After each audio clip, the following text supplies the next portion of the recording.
what to say about this. Yes. It's going to be a provocation, that's what I've been planning. Actually, I think we've seen quite provocative presentations so far, so I don't know how to do the task. It's very hard. And first of all, I'd like to thank you, the first person, and then thank you for being here. Actually, I will try to focus on the idea of preservation. I was born and raised in Rome, a place where there's plenty of buildings which have been preserved for centuries now. And preservation is quite a recurring subject in our daily lives.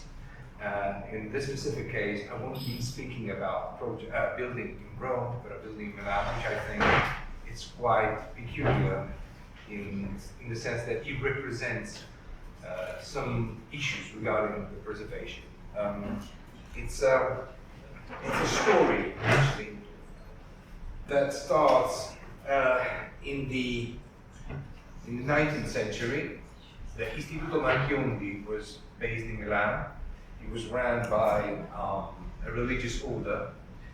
And the image you see here is a photograph taken in the early 40s, when reform houses, that's what Istituto Marchionne was about, for the maladjusted children, maladjusted boys, like actually,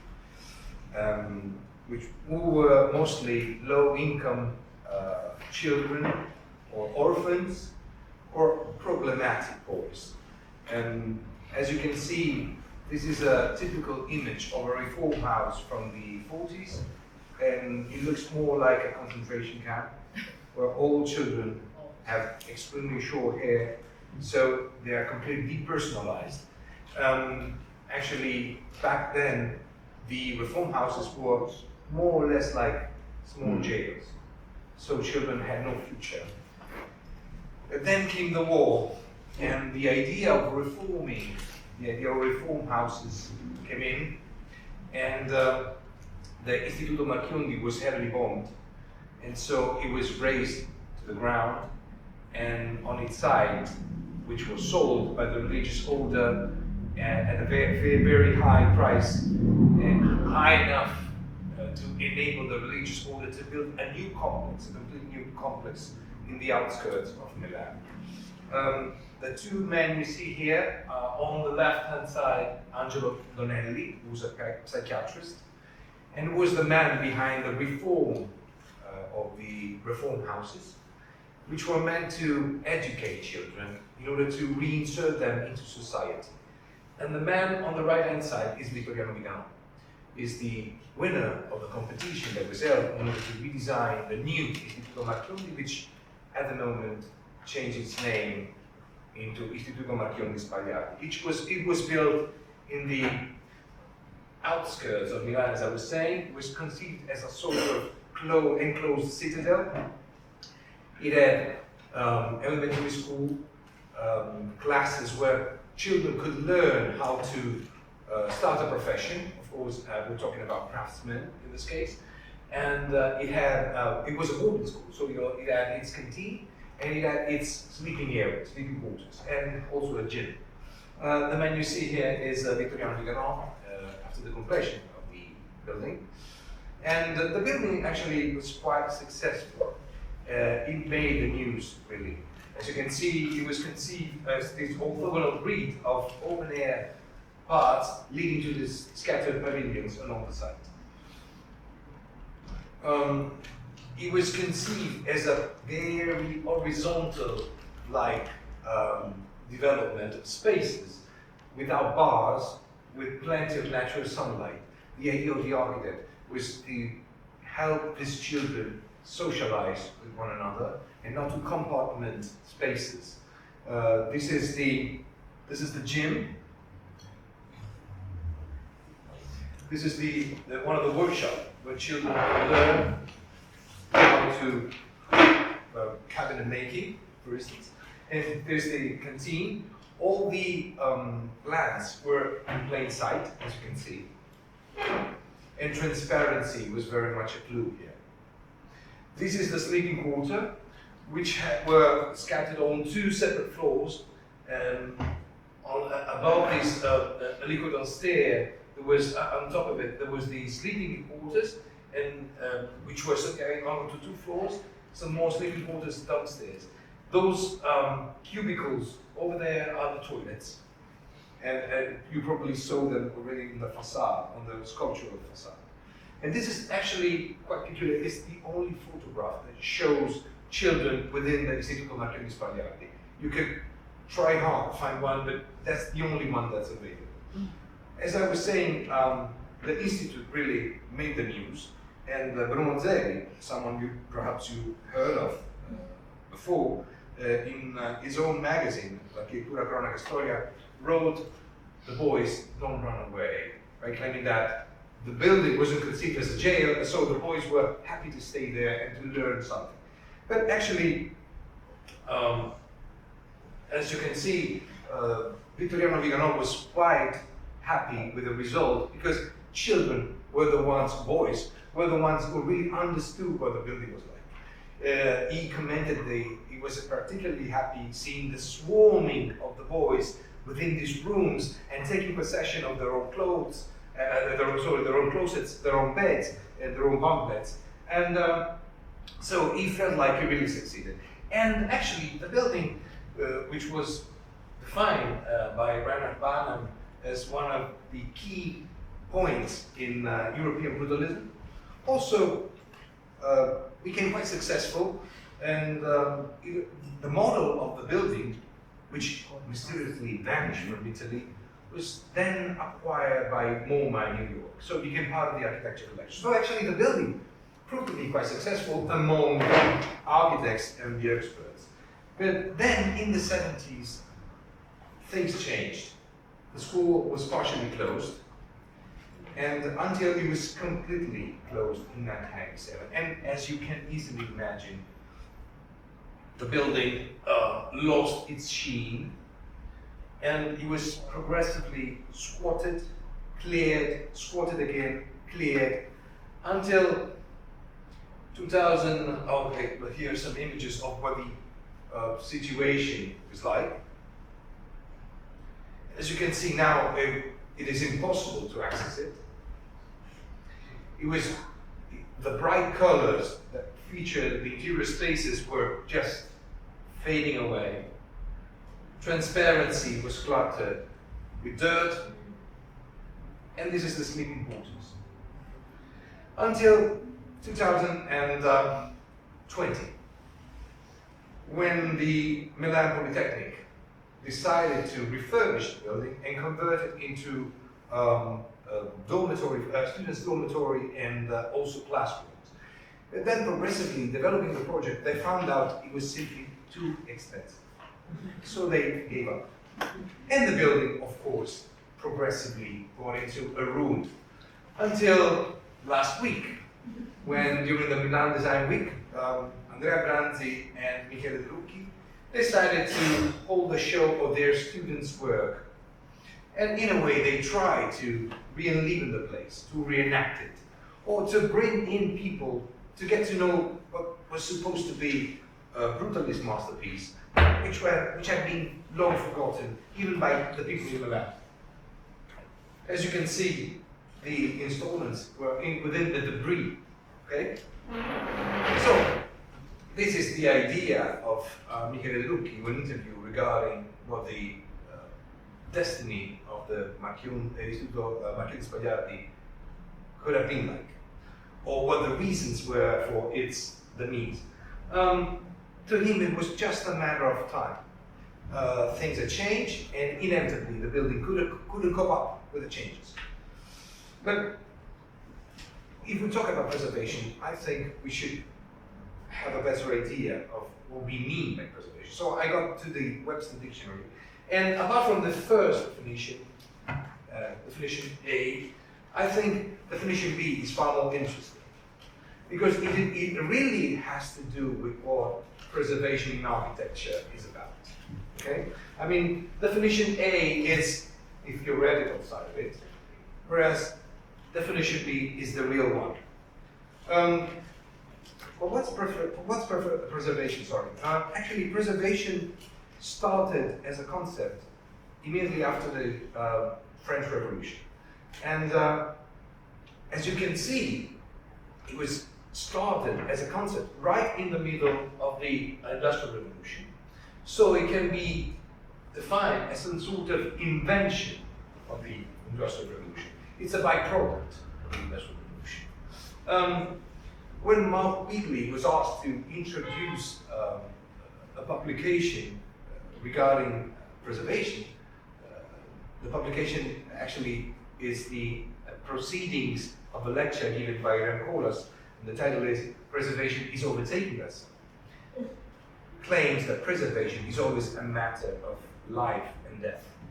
But if I was to say what preservation is and what the cost of preservation, what the consequences of preservation are, I would say this image really shows what we mean. Can you imagine how costly can it be to keep Lenin's corpse involved?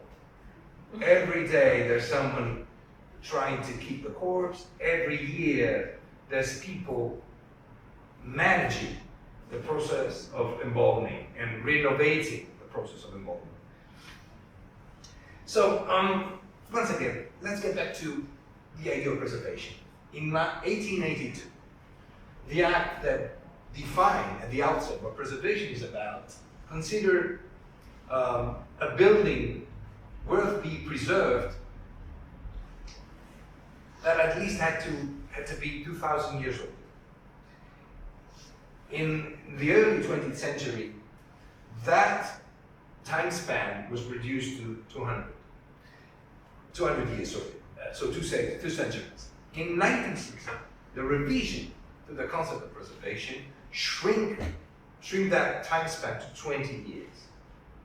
So that means that we're preserving more and more and more and more. So literally, preservation is overtaking us, as this man was saying.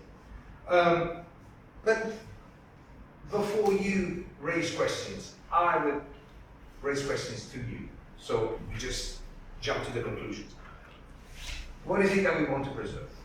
Do we want to preserve the function of a building?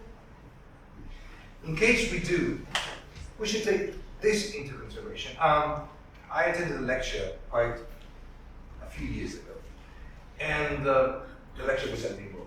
And Dominique Perrault, who had just completed the National Library in Paris, when asked about what the role of the existing buildings, what the role of the city could be like, simply came to the conclusion that a single city like Rome is expensive enough to be preserved, maintained, and restored, and all the money in the world could not. So can you imagine spreading this concept to the world? Okay, what is it we want to preserve? The architecture. Okay, in case we want to preserve the architecture, we should keep these into consideration. That inevitably, preserving architecture means intervening on a building with modern techniques, because the ones that were originally used to build it probably are out of fashion, are too expensive, or probably, think about asbestos, are simply out of question. Okay, what is it that we want to preserve? Is it the architect vision? Okay, may I introduce you to Evgeny Mikhailovsky, perhaps some of you know him. This man, in the early 60s, has been responsible in the Soviet Union for developing further the Venice Charter, which was about the concept and theories of preservation of monuments and architecture. He's the man who founded, literally, in the Soviet Union, the concept of preservation and canonized what preservation of monuments and buildings could be like. So, inevitably, the idea of Mikhailovsky was to intervene not on the building, but on the perception of the building. And as Mika Savola just showed us, actually, most of the times, it's not the building that we perceive, or the myth of the building. It's the public image of the building, not the building itself. Okay, but let's get back to the questions. And then you'll be asked to answer. What is it that we want to preserve? Is it the memory of the building? Okay, may I introduce you to another man, James Marston Fitch, who in 1964, more or less at the same time of Evgeny Michalewski in the Soviet Union, in the United States, founded the Department of Preservation at Columbia University. And more or less he came to the same conclusions. Inevitably, in order to preserve a building, we have to intervene with some sort of intermediate layer, altering the perception, some artificial interface that changes our idea of a building and makes us aware of its importance, of its cultural importance, and after that, we can probably intervene. But please remember that whenever we intervene with preservation, we inevitably rely on simulation. When we deal with preservation, nowadays more than ever, we intervene with VR, AR, with publications. So we never really intervene on the building, but on something else. Okay, now the questions are raised, and you'll be asked at the end of this presentation to answer, or to provide a hint of answer. But before leaving you, I would like to use this quote, which was taken directly from a writing on the wall of the Istituto Marchionne Sbagliati. Some boys who spent their youth there left this writing, which I think could help us find some optimism when dealing with the idea of preservation and the present state of preservation, or the crisis of it. But before leaving you, I would like to pay homage to this lady who passed away last week, who played such a crucial role in the preservation of modern architecture in the UK. Thank you.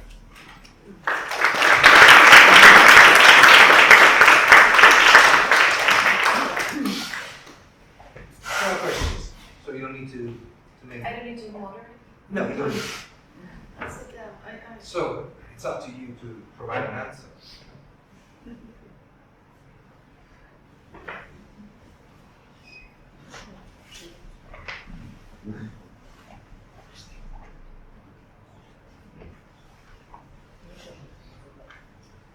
Well, I mean, I wonder if these questions are always even asked, because it's like we are often, I think, like have already an idea what sort of like to preserve something or to save something or to make it keep it with us or somehow like that it often just sort of like is this wish, and then sort of I don't know if there's a sort of a strategy list that really gets like kind of checked that is it this or is it this? Do we want to do this? Obviously, with preservation projects or like renovation projects, there is a strategy that you do follow or you choose, but then it ultimately, I think, in people's minds often leads to the same sort of like a vision, or like that at least we should get to keep it within the realm of architecture. But it's nostalgia that nurtures these actions. To a great extent, yes. So it's pretty romantic. It's a 19th century idea. So we're still back to the very inception of the concept of preservation. Wouldn't like a question of reuse be a much better question to ask at this point? Because if what you're creating is like palimpsest of various like architectural interventions into building, is that not like a compromise that could be considered in many of these cases? Yes, but in most cases, reuse is really problematic. And as Dominique Perrault said, there's never enough money to preserve properly, to properly preserve a building. As per the Istituto Marchionne Sbagliati, which I couldn't give a fuck about, okay? To me, it's just a pretext to talk about preservation. The main problem with Istituto Martini Sbagliati is what to do with it. And in order to use it, they went from 18 million euros to 22. And I'm sure that when the renovation site started, that sum would have increased. So, what is it that we want to preserve? And how much more can we preserve? But it's also a question of how do we want to preserve, in which way? Because the examples that we have seen are sort of implied or complete, which you said, preservation in the sense of some intact building that existed, I don't know, decades ago. There's also a processional way of something or putting back into another use that maybe was not there in the first place. And also the provocation comes from this sort of a canon, you know, of the, I mean, in sort of a modernist take on preservation of how pristine it has to be, how perfected, which is actually, I guess, not some sort of a general outtake on things anymore. If we think about the work of the feminist curators or directors of some important European architectural centers, from the critical care of the works of even ATH Mosley with the Pavlovich and the Great Repair that is actually being prepared for the Kunst later this year. And we have seen and we have been quoting, you know, like important men in architecture, practicing or theorists. And only in the end there was a woman in preservation. And if we talk about the very conception and the idea of care and actually maintenance before preservation, you know, okay, we need like 20 million euros to preserve a single building, but like maybe to maintain it in a sense that is not, in a shape that is not perfect, but valid and functional and meaningful for a certain community that is built around this building, could cost so much less. Yeah, the point with Istituto Martini Sbagliati, and I'm just mentioning a case, the point is that it has been listed. So according to the kind of listing it receives, you can either intervene in a certain way or you cannot. So a building becomes a monument, and on a monument you're not supposed to intervene. You're supposed to preserve it under a glass case. Yesterday I was having a walk and I visited the Apollo temple, and I was disappointed by the fact that some of these sculptures are simply suspended with metal supports stuck in the wall. To me it was painful. Then I said, what is these people supposed to do? So there's the architect in me who would like to see the perfection in preservation. And there's the everyday man in me that says, well, how can we cope with it? So I don't have any answer. That's why I ended up with questions. But I think these questions inevitably will keep on popping up whenever the preservation issue is at stake. I think this is an important idea of the preservation, because I think with the different, for example, the technology change, and technology change the concept also. You know, how we can preserve 100 years ago is different how we can preserve now. You know, and the concept every 10 years changed. You know, even in the nature, what is the idea now to preserve the nature? In my country, we made huge natural park, and even some part of the population want to forbidden the human presence inside. So this is what we think now, you know.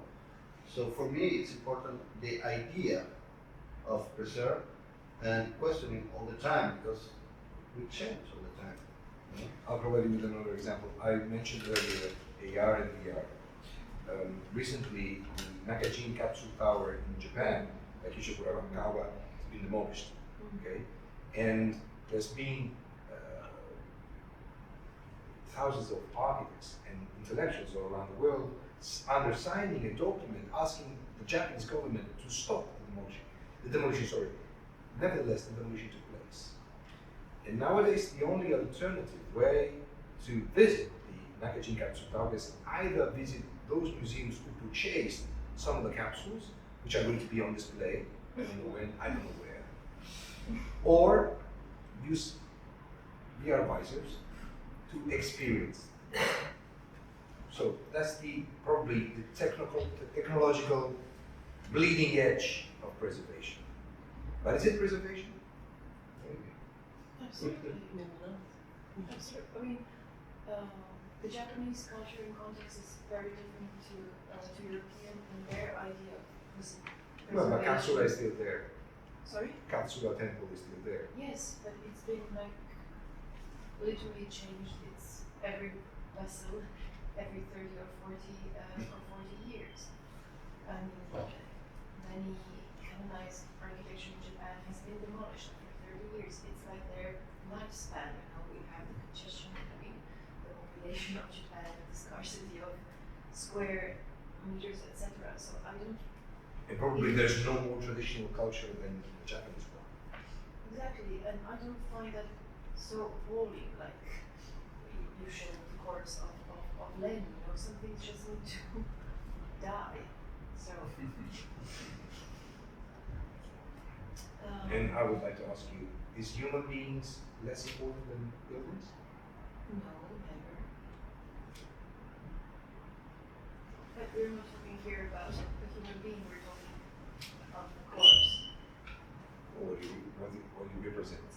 Yes. And then also just one small remark about the Apollo temple. Which is a reconstruction, as far as I read. Yeah. Well, it's one of the oldest buildings in the territory of contemporary Croatia. At the beginning of the first century. And you're speaking from a perspective of an Italian, of context and of the culture of preservation and restoration and archaeology excavations and everything, and that is perfect, you know, that is turned into a science. In comparison, even in Greece, visiting the Acropolis and looking at the detailing, how the Greek conservators work and deal with the matter in comparison to the Italian way, it's like centuries apart. So in that sense, I'm not like nationally defending the Apollo theaters, but in that sense we are not so, how to say, appalling again, you know, in this way. Of course, some things should stay intact, but we've visited today the Little Roman Theatre. Only in the last century we've seen different approaches to restoration, even as basic opposite the Pula, you know, like this is the style of the 30s. Why did they decide to indent the wall, and why did Emma decide to make like the censored, like the fuga wider? You know, what's going to be the style in 2030s? You know, or something like that. You know, how to decide on which layer to preserve and in which way it may seem random, you know, that it's very visionary from so. And also, like, I wanted to just kind of like remembered something that I was watching a documentary about Norway.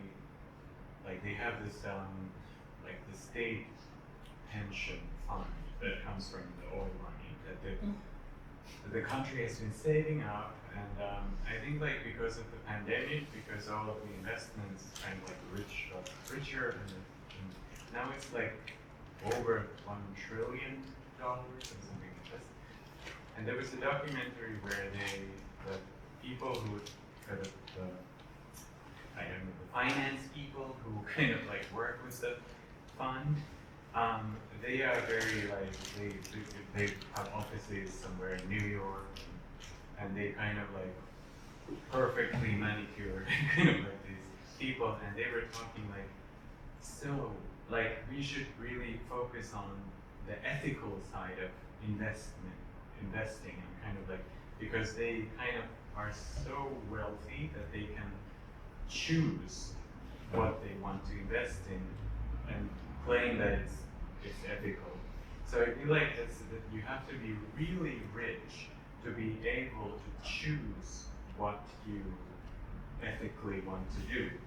So in a way, it's a little bit similar with preservation, that if you would have enough money, then you could focus on very small things and preserve them. Like you kind of can preserve the atmosphere, or you can preserve the sort of like where someone left their pencil or something like this. But then, in a way, what Anadana maybe referred to, that is it then really about the money, because then also if it goes to those little details, they are the ones that we can actually sort of democratize in terms of preservation, that we just somehow agree what to keep or what to do, basically. Yeah, so I feel like there is a kind of a, when we focus on the like some of these, like the architecture or the architect's vision, it really goes into like how much can we afford to spend, and if we can ever afford, maybe that's then the question that doesn't really apply to every instance, like a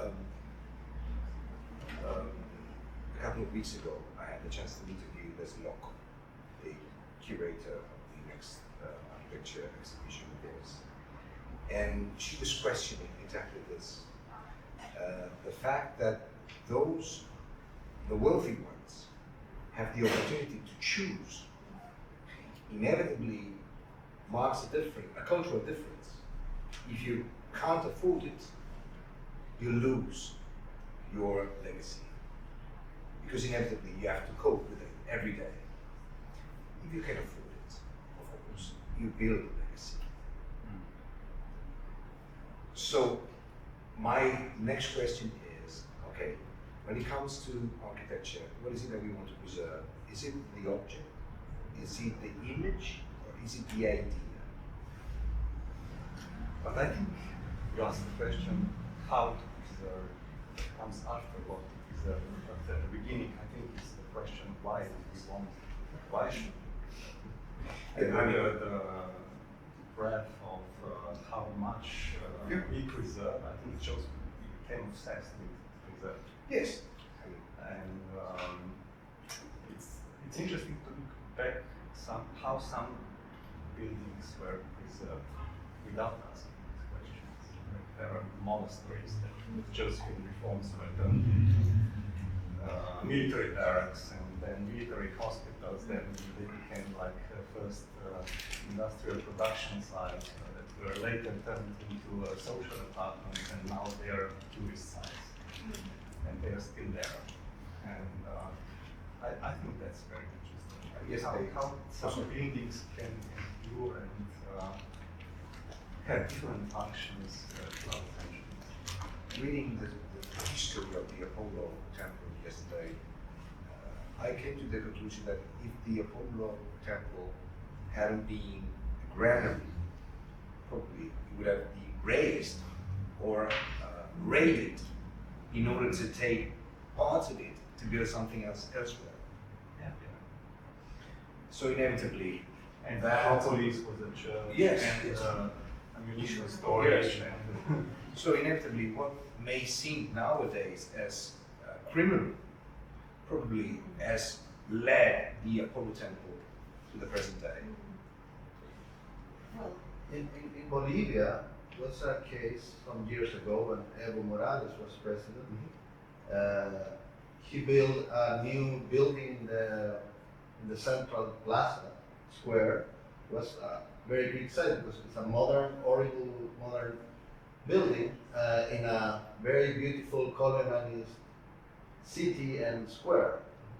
But Evo Morales is part of the 80% of the population indigenous who was colonized brutal for the Spanish in the time. So nobody asked him what's mean this building for the 80% of the population. You know, it's a everyday memory of the brutal occupation of the Spain Empire. You know, and this is for South America. Many of the buildings, the meaning of the many of the buildings. You know. So it's another meaning of the building sometimes, you know, and this political thing changes all the time too, you know. In Lithuania, where we live, all this Russian thing about the war is now we want to erase everything of the Russian culture now, you know. So what's the next? The American, you know. Well, they already started with Christopher Columbus and all the colonies. Yeah. I suggest we continue this fruitful conversation over drinks. Even though I'm already drinking, but I'm going to continue with the two more lectures.